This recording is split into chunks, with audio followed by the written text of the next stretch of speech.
Ендігі кезекте том ям, яғни Таиланд елінің ұлттық тағамның бірі том ям жасайтын боламыз. Өте дәмді, нағыз оригинал рецептісі қыздар. Алдымен бізге имбир керек, одан кейін 1 пияз, 3 шампиньон, 3-4 шампиньон және де корнишон, осылай 7-8 штук. Одан кейін тауықтың төс еті 400-500 грамдай.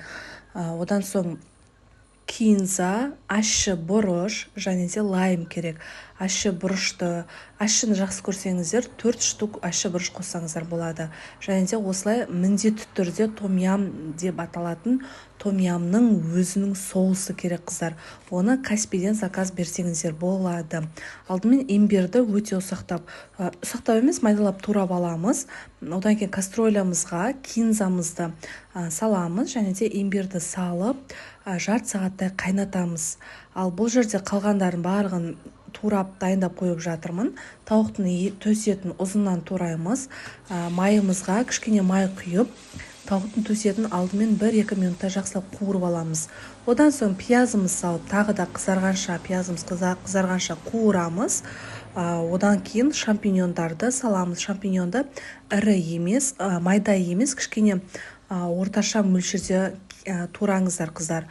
Одан кейін осындай том ям деп аталатын соусы.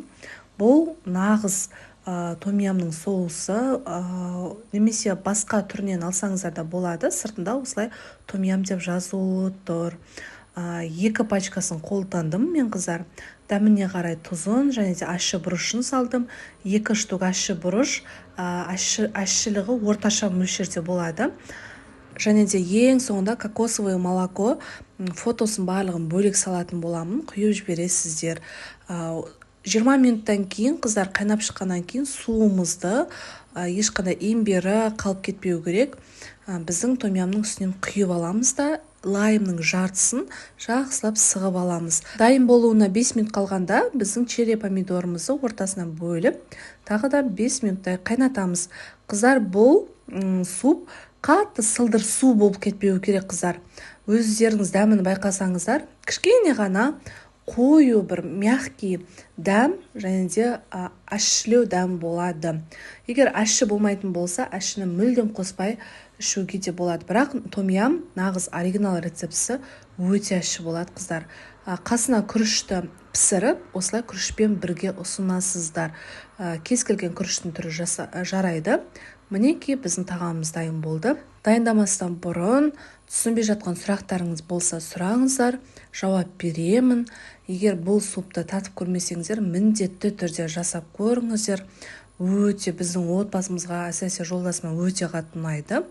Нағыз оригинал рецептісі. Міндетті түрде сіздер де дәм ауыз тиіп көріңіздер. Ас болсын, сіздермен бірге болған Арайдың асханасы.